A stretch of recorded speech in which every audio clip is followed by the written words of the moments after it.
যেখানে মাঠের পাশে বন আছে আর বনের ধারে মস্ত পাহাড় আছে, সেখানেই এক গর্তের ভিতরে একটি ছাগলছানা থাকতো। সে তখনও বড় হয়নি।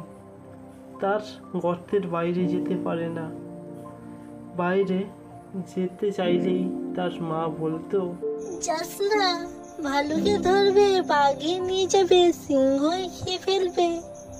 তা শুনে তার ভয় হতো আর চুপ করে গর্তের ভিতরে বসে থাকতো। তারপর সে একটু বড় হয়ে গেল, তার ভয় অনেকটাই কমে গেল। তখন তার মা বাইরে চলে গেলেই সে গর্তের ভিতরে উঁকি মারত এবং বাইরের জগৎটা লুকিয়ে দেখত। শেষের দিন একবার গর্তের বাইরে চলে এলো। সেখানে একটা মস্ত বড় ষাঁড় ঘাস খাচ্ছিল।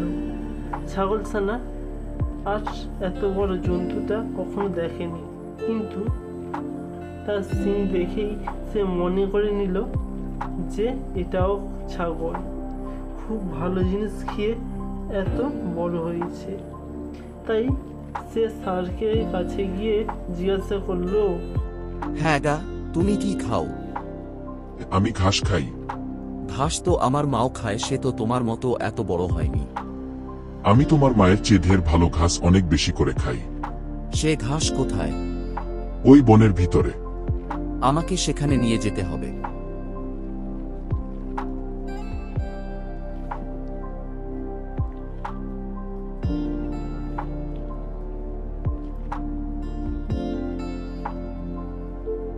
সে বনের ভিতরে খুব চমৎকার ঘাস ছিল। ছাগলছানার পেটে যত ঘাস ধরত সে তত ঘাস খেল। তার পেট এমনই ভারী হয়ে গেল যে আর সে চলতেই পারল না। সন্ধ্যা হয়ে এলো। ষাঁড় এসে বলল, এখন চলো বাড়ি যাই। কিন্তু ছাগলছানা কি বাড়ি যাবে কি করে? সে তো চলতেই পারছে না। তাই সে বলল, তুমি যাও, আমি কাল যাব। তখন ষাঁড় চলে গেল। ছাগলছানা গর্ত একটি দেখতে পেয়ে তার ভিতরে রইল। সে গর্তটি ছিল শিয়ালের। সে তার মামার নিমন্ত্রণ খেতে গেছিল। অনেক রাত্রে ফিরে এসে দেখে গর্তের ভিতরে কেমন এক জন্তু রয়েছে। ছাগলছানাটা কালো ছিল, তাই শিয়াল অন্ধকারে ভালো করে দেখতে পেল না। সে ভাবলো বুঝি রাক্ষস হবে। এটা মনে করে সে ভয়ে ভয়ে জিজ্ঞাসা করলো। ছাগলছানা বুদ্ধি ভরা উত্তর দিল, লম্বা লম্বা দাড়ি, ঘন ঘন নাড়ি, সিংহের মামা আমি নরহরি দাস, 50 বাঘে মোর এক এক গ্রাস। শুনেই শিয়াল ও বাবা গো বলে ছুটতে লাগলো। এমন ছুটলো যে একবারে বাঘের ডেরায় পৌঁছে গেল। বাঘ তাকে দেখে আশ্চর্য হয়ে জিজ্ঞাসা করলো, কি রে ভাই, এই গেলি, আমার এখন ব্যস্ত হয়ে ফিরে এসেছে। শিয়াল হাঁপাতে হাঁপাতে বলল, আমার এক নরহরি দাস এসেছে। সে কিনা বলছি 50 বাঘের আগে গ্যাস। বটে, তার তো বড় আসপর্দা। চলতো ভাঙলে তাকে দেখাই কেমন 50 বাঘটার এক গ্লাস। আমি আর সেখানে যেতে পারবো না। আমি সেখানে গেলে যদি সেটা আমাকে হঠাৎ করে খেয়ে নেয়, তাহলে তুমি তো 2 লাফে পালিয়ে আসবে। আমি তো ছুটতে পারবো না। সেই ব্যাটাটা আমাকে ধরে খাবে। তাও কি হয়, আমি কখনো তোমাকে ফেলতে পারবো না। তবে আমাকে তোমার লেজে বেঁধে নিয়ে চলো। তখন বাঘ তো শিয়ালকে বেশি লেজে বেঁধে নিল।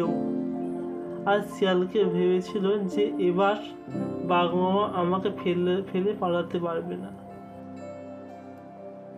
এমন করে তারা দুজন শিয়ালের গর্তের কাছে এলো। ছাগলছানা দূর থেকে দেখে শিয়ালকে বলল, দূর হতভাগা, তোকে দিলুম 10 বাঘের করি, এক বাঘ নিয়ে এলি লেজে দিয়ে দড়ি। শুনেই তো বাঘের প্রাণ উড়ে যায়। সে ভেবে নিয়েছে শিয়াল তাকে ফাঁকি দিয়ে নরহরি দাসকে খাওয়ার জন্য এনেছে। তারপর সে আর কি দাঁড়ায়, সে 50 হাত লম্বা একটা লাফ দিয়ে শিয়াল শুদ্ধ নিয়ে পালালো। শিয়াল বেচারা মাটিতে আছাড় খেতে খেতে কাঁদতে কাঁদতে যাচ্ছে এবং মাটিতে আছাড় খাচ্ছে। শিয়াল চেঁচিয়ে বলল, মামা আল, মামা আল। এটা শুনেই বাঘ বুঝতে পেরেছে নরহরি দাস এসে গেছে। তাই সে আরো বেশি জোরে জোরে ছুটতে লাগলো। এমনই ছুটলো, এমন করে সারা রাত ছুটলো। সকালে ছাগল ছানাটা বাড়ি ফিরে এলো। শিয়াল সেদিন ভারী সাজা হয়েছে। সেদিন থেকে বাঘের উপর এমনই রাগ হয়ে এলো, সে রাগ আর কিছুতেই গেল না। এক গভীর জঙ্গলের ভিতর দিয়ে একটি পাকা রাস্তা তৈরি হয়েছে। সেই রাস্তা থেকে প্রতিদিন অনেক গাড়ি চলাচল করে, ট্রাক, প্রাইভেট কার এবং নানান রকমের গাড়ি সবই ওই পথ দিয়ে যাতায়াত করে। একদিন বিকালে এক বড় ট্রাক যাচ্ছিল। ট্রাকে ভর্তি ছিল আলু চিপসের বড় বড় প্যাকেট দিয়ে। একটা ঝাঁকুনিতে হঠাৎ একটি বিশাল প্যাকেট পড়ল জঙ্গলের ধারে। ঠিক তখনই সেই জঙ্গলের ভিতর দিয়ে হেঁটেছিল এক বাঘ। সে কৌতূহলবশত সেই প্যাকেটের দিকে এগিয়ে গেল। দূর থেকে অদ্ভুত রঙিন মোড় দেখে সে বুঝতেই পারছিল না ভেতরে কি আছে। নাক দিয়ে শোঁকার চেষ্টা করলো। অদ্ভুত এক গন্ধ পেল, মিষ্টি আর নোনতা মিশ্রণ, এক অচেনা গন্ধ। বাঘ প্রথমে প্যাকেটটা খুলতেই পারছিল না। সে কখনো এমন জিনিস দেখেনি, কিন্তু কৌতূহল তাকে ছাড়ল না। দাঁত দিয়ে হালকা চাপ দিতেই প্যাকেটটা ছিঁড়ে গেল আর ঝুড়ে পড়ল সোনালি রঙের পাতলা পাতলা চিপস।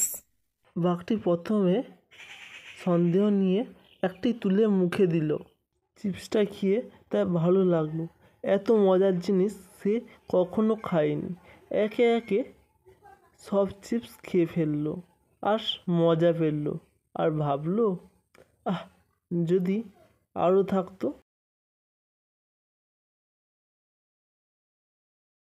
এরপর থেকে সেই চিপস ট্রাক রাস্তা দিয়ে যেতেই বাঘ লুকিয়ে থাকতো। কয়েকদিন পর সে সাহস করে একটি ট্রাকের সামনে দাঁড়িয়ে পড়ল। হঠাৎ রাস্তায় বাঘ দেখে ড্রাইভার ভয় পেয়ে গাড়ি থামিয়ে পালিয়ে গেল। বাঘ তখন আনন্দে তাকে ভিতরে উঠে পড়ল এবং চিপসগুলো খেতে লাগলো। কিছুক্ষণ পরে পেট ভর্তি হয়ে গেলে সে গুহার দিকে চলল, কিন্তু পিছনে রয়ে গেল অসংখ্য প্যাকেট। তখন জঙ্গলের অন্যান্য পশু পাখি, বানর, শিয়াল, হরিণ এসে পড়ল। তারাও প্রথমে কৌতূহল নিয়ে খেতে শুরু করলো আর খেয়েই বুঝতে পারলো চিপসগুলো দারুণ স্বাদ। এরপর থেকে আর থামানো গেল না। যখনই চিপসের ট্রাক সেদিক থেকেই যেত, জঙ্গলের রাস্তা যেতেই দিত না। বাঘ সামনে দাঁড়াতো এবং বাকিরা মিলে একসঙ্গে চিপসের প্যাকেটটি খুলে খুলে ভোজ বসাতো। এরপর দিনগুলি জঙ্গলে এক নতুন উৎসব শুরু হলো। পশু পাখি খুশি, কারণ তারা যে জিনিসটা খাচ্ছে সেটা খুব স্বাদ ও সুন্দর। Don't forget to like and subscribe. এক বিশাল অরণ্যের মধ্যে বাস করত এক ভয়ঙ্কর বাঘ। সে ছিল এই জঙ্গলের রাজা। তার গর্জন শুনে গাছের ডালে বসা পাখিরাও থমকে যেত। হরিণ, বুনো ছাগল, এমনকি হাতিরাও বাঘের নাম শুনে ভয়ে কেঁপে উঠত। জঙ্গলের ভেতর দিয়ে একটা ছোট রাস্তা গ্রাম থেকে অন্য গ্রামে চলে গিয়েছিল, কিন্তু সেই রাস্তায় পা রাখার সাহস কেউ দেখাত না। গ্রামের লোকেরা বলতো, ওই পথে গেলে বাঘ আমাদের ছিঁড়ে খেয়ে ফেলবে। সেই কারণে মানুষ দিনের পর দিন সেই জায়গা এড়িয়ে যেত।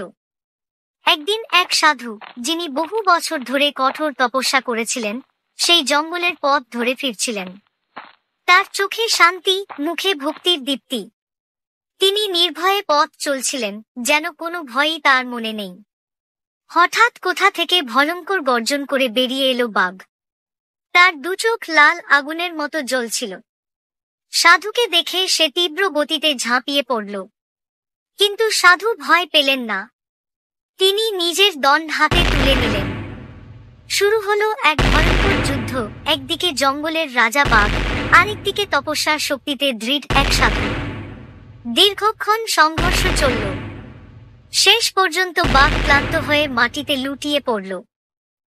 সাধু শান্ত গলায় বললেন, তুই এতদিন ধরে মানুষদের ভয় দেখিয়েছিলি। তোর কারণে এই পথ দিয়ে কেউ যেতে পারছিল না। আজ থেকে তুই কাউকে আর আঘাত করবি না, কাউকে খাবি না, সবাইকে এই পথ দিয়ে নির্ভয়ে যেতে দিবি। বাঘ তখন মাথা নিচু করে রইল। তার গর্জন স্তব্ধ হয়ে গেল। ধীরে ধীরে সে বলল, আমি আপনার কথা মেনে নিলাম, হে মহাত্মা। এরপর সাধু গ্রামে ফিরে গিয়ে সবাইকে জানালেন, ভয় নেই, এই বাঘ আর তোমাদের ক্ষতি করবে না। তোমরা নিশ্চিন্তে ওই পথ ব্যবহার করতে পারো। গ্রামবাসীরা খুশিতে আত্মহারা হল। দীর্ঘদিনের ভয় কেটে গেল। মানুষজন আনন্দের সাথে সেই রাস্তা ধরে চলাচল করতে শুরু করল। দিন কেটে গেল। জঙ্গলে শৃঙ্খলা ফিরে এলো। মানুষও অভ্যস্ত হয়ে গেল বাঘকে ভয় না পেয়ে চলতে। কিন্তু একদিন দুইজন ধূর্ত ছেলে সেই পথে যাচ্ছিল। তারা দূর থেকে বাঘটিকে দেখে হাসতে লাগল। একজন বলল, দেখ, এ বাঘ আমাদের কিছুই করছে না। অন্যজন বলল, চলো তবে একটু মজা করা যাক। তারপর তারা দুজনে বাঘটিকে লাঠি দিয়ে প্রচণ্ডভাবে মারতে শুরু করল। বাঘ কোনো প্রতিরোধ করল না, কারণ সাধুর কথা ভঙ্গ করতে সে চাইছিল না। মার খেতে খেতে তার শরীর রক্তাক্ত হয়ে গেল, আর শেষে সে অচেতন হয়ে মাটিতে লুটিয়ে পড়ল।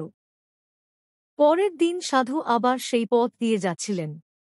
দূর থেকে তিনি দেখলেন বাঘ মাটিতে পড়ে কাতরাচ্ছে।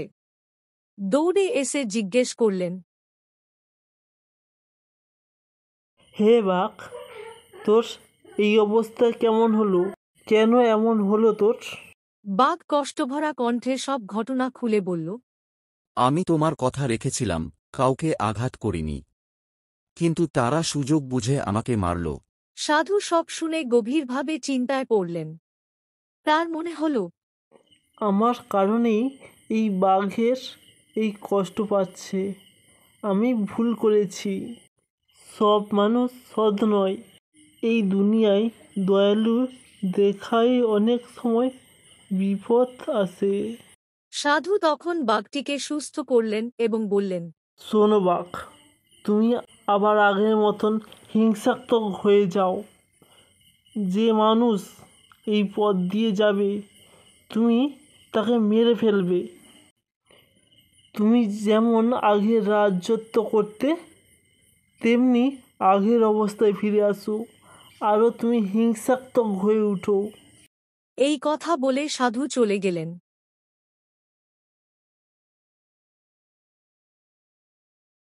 এরপর থেকে সেই পথ কেউ আর ব্যবহার করার সাহস করল না। যেই চেষ্টা করেছে, বাঘ তাকে ধরে ফেলেছে। মানুষ আবার সেই জঙ্গলকে ভয় করতে শুরু করল, আর বাঘও শান্তিতে তার রাজত্বে ফিরে গেল।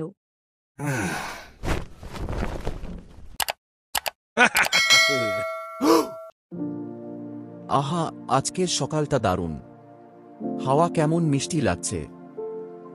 মিষ্টি লাগছে তোমার কাছে, কিন্তু আমার পেট একেবারে খালি হয়ে আছে। ধৈর্য ধরো বন্ধু, কিছু না কিছু তো পাবই। তোমার ধৈর্যের গল্প শুনতে শুনতে আমি বিরক্ত হয়ে গেছি। ধৈর্যই আসল শক্তি, বুঝলে? শক্তি মানে কেবল পেশি, দাঁত খামচা আর দৌড়ানোর ক্ষমতা।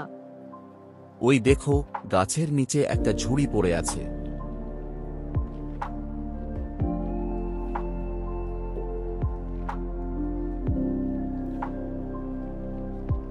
হায় হায়, ভেতরে কত রকম ফল।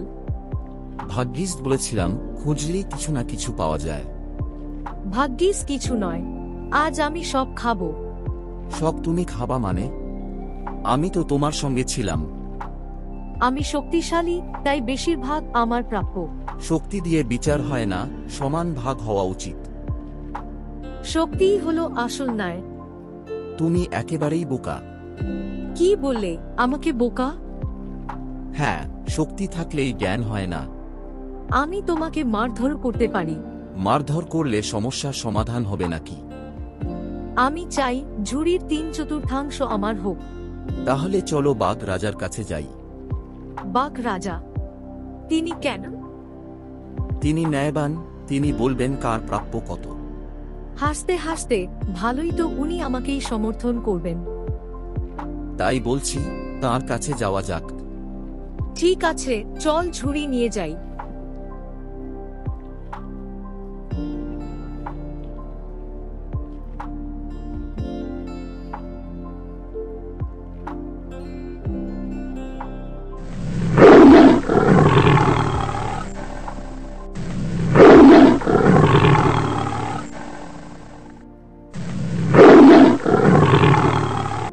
কে আমার সামনে এলি? মহারাজ, আমরা বিচার চাইতে এসেছি। হ্যাঁ, এখানে একটা ফলের ঝুড়ি নিয়ে ঝগড়া হয়েছে। ফলের জন্য ঝগড়া? বল, কি ঘটনা হয়েছে তোদের?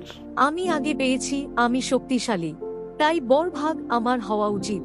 মহারাজ, আমি শুধু সমান ভাগ চাই। শক্তি দিয়ে সব পাওয়া যায় না। দুজনেই তো কথা শুনলাম। তাহলে বলেন মহারাজ, আমার বেশি প্রাপ্য, তাই তো?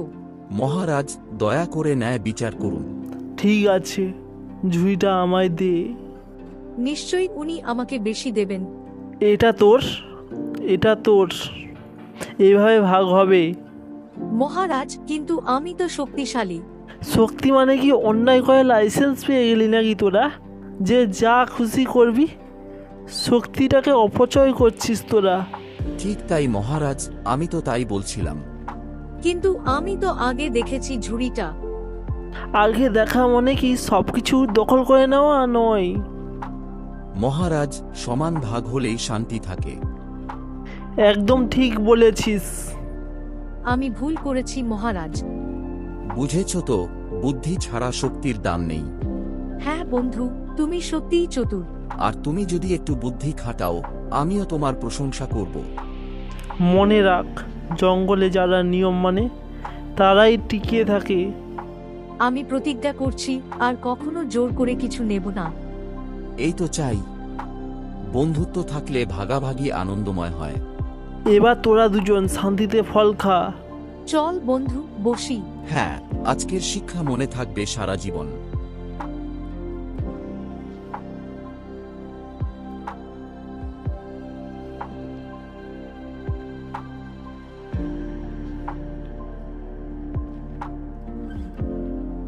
ভালো, তোমরা যদি শেখো তবেই আমি খুশি।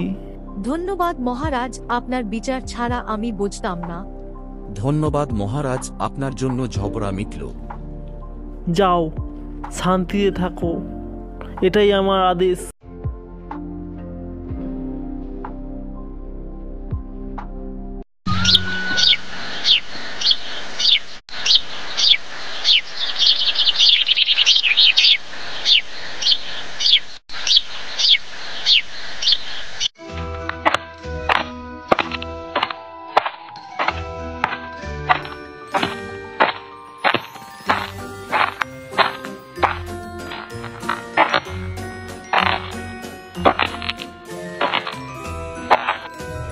কি খবর রহিম, কিছু আনতে পারলে?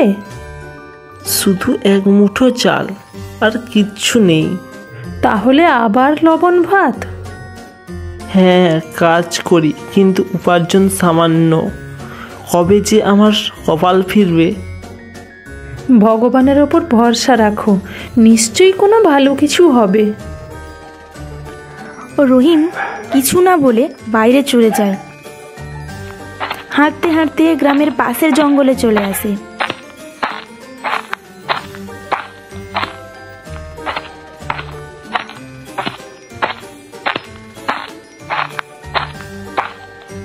বসে থাকে একা এক গাছের নিচে।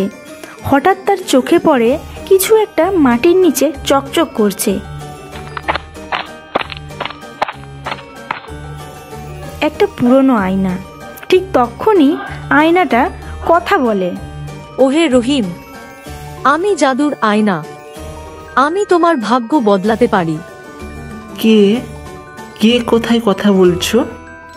আমি জাদুর আয়না, আমি তোমাকে যেখানে খুশি নিয়ে যেতে পারি। তাহলে আমাকে এমন জায়গায় নিয়ে চলো যেখানে প্রচুর খাবার পাওয়া যাবে, যেখানে প্রচুর খাবার আছে। আলোর ঝলকানির মধ্যে রহিম এক বিশাল ফলের বাগানে হাজির হয়। চারিদিকে বড় বড় আম, কাঁঠাল, লিচু ঝুলছে। সে আনন্দে লাফিয়ে ওঠে। রহিম চারপাশে তাকিয়ে দেখে, এমন বাগান সে কখনো দেখেনি। সে খুশিতে লাফিয়ে ওঠে। গাছ থেকে পাকা আম পাড়ে, রসালো লিচু খায়। তারপর সে প্রচুর ফল ব্যাগে করে নিয়ে যায় ঘরে। রকেয়া তাকে দেখে হতবাক। এত ফল এগুলো কোথা থেকে আনলে? আমি একটি জাদুই আয়না পেয়েছি। এটি আমার ইচ্ছা মতন যে কোনো জায়গায় নিয়ে যেতে পারে। এটা কি আমাদের ক্ষতি করতে পারে? তবে হ্যাঁ, যদি আমরা লোভ করি, আমরা শুধু আমাদের প্রয়োজন অনুযায়ী নেব।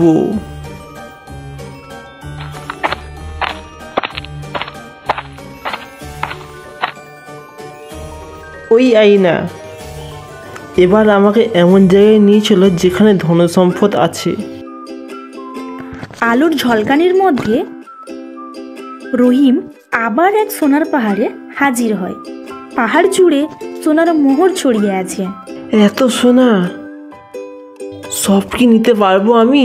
তোমার প্রয়োজন অনুযায়ী নাও, কিন্তু লোভ করো না। আমি কেবল অল্প কিছুই নেব, যাতে ভালোভাবে জীবন কাটতে পারে। সে কিছু সোনার মোহর সংগ্রহ করে, তারপর ঘরে ফিরে আসে।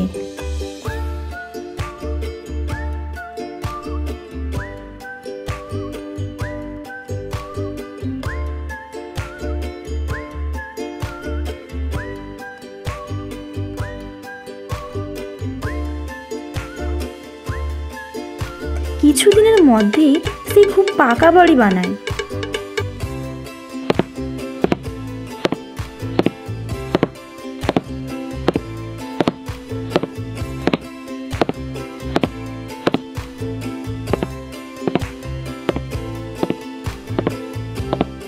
কি রে রহিম, হঠাৎ এত ধনী হয়ে গেলি কিভাবে? ভগবানের ইচ্ছায় চাচা। নিশ্চয়ই কোনো গোপন রহস্য আছে। আমাকে এই রহস্যটাই জানতেই হবে। হাসেম চাচা গোপনে রহিমের ওপর নজর রাখতে থাকে। রহিম তার বন্ধু সালাম মিয়াকে সব কথা বলে। সালাম তাকে সাবধান করে। শোন রহিম, তুই গরিবদের সাহায্য করছিস, এটা ভালো, কিন্তু তোকেও সাবধান থাকতে হবে অন্যদের থেকে, না হলে তোর ক্ষতি হতে পারে, বুঝলি? তাই তো আমি আয়নাটিকে লুকিয়ে ফেলেছি।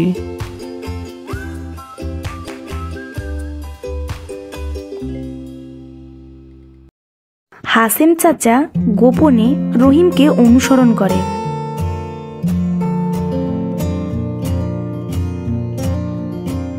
সে আয়নাটিকে গভীর বনে একটি বড় পাথরের নিচে চাপা দিয়ে আসে। সে আয়নাটার কথা জেনে ফেলে।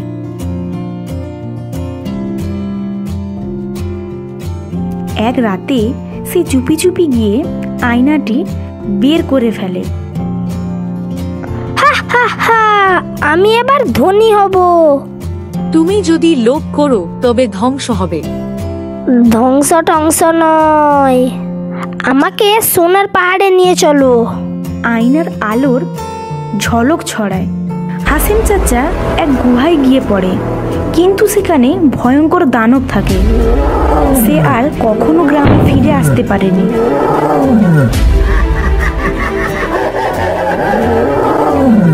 রহিম এখন সুখী। সে তার পরিবার ও গরিব মানুষদের সাহায্য করে। একদিন রকেয়া রহিমের কাছে এসে বলে, আমরা যা চেয়েছি সব পেয়েছি, এবার স্বাভাবিক জীবন কাটানো উচিত।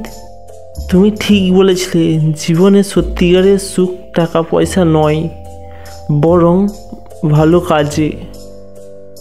এরপর তাদের জীবন সুন্দরময় হয়ে ওঠে এবং তারা সুখে শান্তিতে জীবন কাটাতে থাকে। একদিন দুপুরের রোদে গাছের ছায়ায় বিশ্রাম নিতে নিতে সিংহটা হঠাৎ একটা ছাগলকে দেখতে পেল।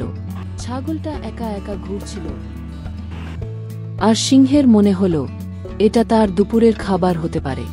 সিংহ ধীর পায়ে ছাগলটির দিকে এগোতে লাগল, কিন্তু ঠিক তখনই সে একটা শিকারীর ফাঁদে পা দিয়ে ফেলল। সেই মুহূর্তেই বিশাল একটা জাল উপরে উঠে গেল, আর সিংহ আটকা পড়ে গেল। সে গর্জন করল, চেঁচালো, কিন্তু কেউ তাকে সাহায্য করতে আসল না। অন্য প্রাণীরা দূর থেকে ভয় নিয়ে তাকিয়ে দেখল। সিংহ তার শক্তিশালী থাবা দিয়ে জাল কাটার চেষ্টা করল, কিন্তু কিছুতেই পারল না। রাগে গর্জন করতে করতে সে ক্লান্ত হয়ে পড়ল। ঠিক তখনই একটা ছোট কাঠবিড়ালি সামনে এলো। ছাগল আর অন্যান্য প্রাণীরা হাসতে লাগল। তুই এতটুকু কাঠবিড়ালি, তুই কি বিশাল সিংহকে সাহায্য করতে পারবি? কাঠবিড়ালি মৃদু হেসে বলল, সাহায্য করতে বড় হতে হয় না, শুধু সাহস আর বুদ্ধি থাকতে হয়। সে তাড়াতাড়ি দড়িটা পরীক্ষা করল, তারপর নিজের ধারালো বাদ দিয়ে আস্তে আস্তে দড়ি কাটতে লাগল। অনেক কষ্টের পর সিংহ মুক্ত হয়ে মাটিতে পড়ল। সে ধীরে ধীরে উঠে দাঁড়ালো এবং কাঠবিড়ালির দিকে তাকিয়ে বলল, তুই এত ছোট কিন্তু এত বড় কাজ করে দিলি। আমি কখনো ভাবিনি এমন একজন আমাকে বাঁচাবে। সিংহ কৃতজ্ঞতা প্রকাশ করে বনের দিকে চলে গেল।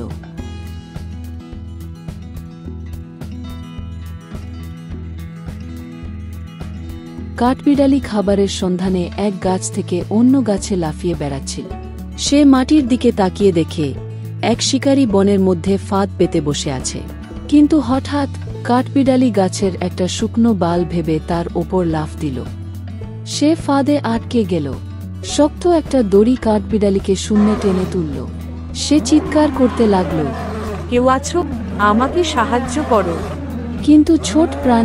ঠিক তখনই দূর থেকে এক বিশাল গর্জন শোনা গেল।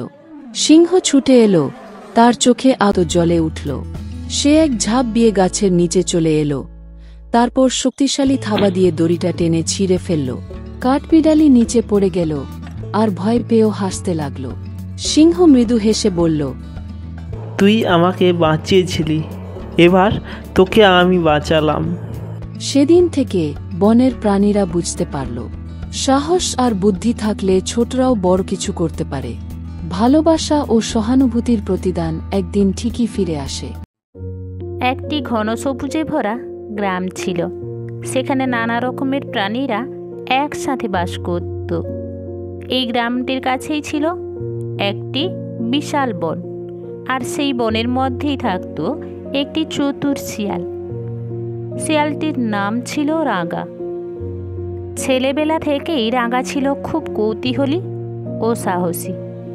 দিনের বেলা গ্রামে ঘুরে বেড়ালেও রাত হলেই সে বনের গহীনে একা একা বেরিয়ে পড়ত। রাতের বনের সেই রহস্যময় পরিবেশ ছিল তার খুবই প্রিয়। কিন্তু রাগার একটাই কষ্ট ছিল, সে কারোর কাছে গ্রহণযোগ্য ছিল না। গ্রামের অন্যান্য প্রাণীরা তাকে চতুর ও ধূর্ত ভেবে দূরে দূরে থাকত। কেউ তার সাথে কথা বলতো না, কেউ তাকে বন্ধু ভাবত না। রাগা একদিন মনে মনে ঠিক করল সে এই একাকিত্ব দূর করবে, কিন্তু কিভাবে করবে তা সে বুঝতে পারছিল না। একদিন রাতে রাগা বনের গভীরে হাঁটতে হাঁটতে হঠাৎ দূর থেকে একটি মিটমিটে আলো দেখতে পেল। কৌতূহলী হয়ে সে আলোর দিকে এগিয়ে গেল। বনের মাঝে সে দেখতে পেল এক বৃদ্ধ মহিলা একটি পুরনো মাটির প্রদীপ নিয়ে বসে আছেন। বৃদ্ধার পরনে ছিল হলুদ শাড়ি, মাথার চুলগুলো ছিল তুষারের মতো সাদা। রাগা একটু ভয় পেলেও তার কৌতূহল তাকে বৃদ্ধার কাছে নিয়ে গেল। বৃদ্ধ মহিলাটি রাগাকে দেখে মৃদু হাসলেন এবং বললেন, তুমি কেন এত বিষণ্ণ ছোট্ট শিয়াল? রাগা ধীরে ধীরে তার কষ্টের কথা বৃদ্ধ মহিলাটিকে বলল। আমাকে কেউ বন্ধু ভাবে না, সবাই আমাকে দূরে দূরে রাখে, আমি খুব একা বোধ করি। বৃদ্ধ মহিলাটি তার মিষ্টি কণ্ঠে বললেন, আমি তোমাকে এমন এক উপহার দেব যা দিয়ে তুমি সবার প্রিয় হয়ে উঠবে। এরপর বৃদ্ধটি তার ঝোলার ভেতর থেকে একটি ছোট্ট দোলনা বের করে রাগাকে দিল।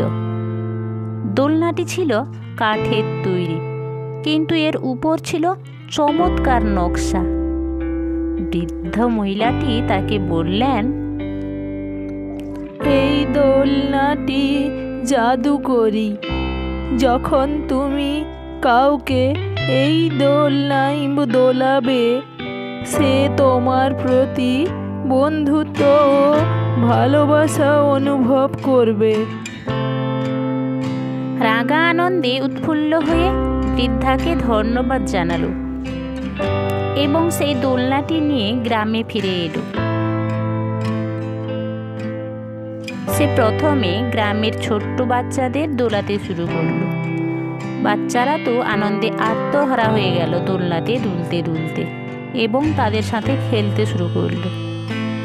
ধীরে ধীরে অন্যান্য প্রাণীরাও সেই দোলনায় এসে দুলতে শুরু করলো। সবাই রাগার সঙ্গে মিলেমিশে চলতে লাগলো। গ্রামে তার কোনো শত্রু রইল না, বরং সবাই তাকে ভালোবাসতে লাগলো। এইভাবেই দিনের পর দিন কেটে গেল, আর রাগা তার নতুন বন্ধুদের নিয়ে খুব খুশিতে দিন কাটাতে লাগলো। গ্রামের প্রাণীরা তাকে শুধু বন্ধু হিসেবে নয়, পরিবারের একজন সদস্য হিসেবেও স্বীকৃতি দিল। রাগা আর কখনো একা থাকেনি। এরপর তার জীবন বদলে গিয়েছিল ওই জাদুকরি দোলনাটির জন্য। বন্ধুরা, এই গল্পে আমি নাগার চরিত্রের কথা বলেছি।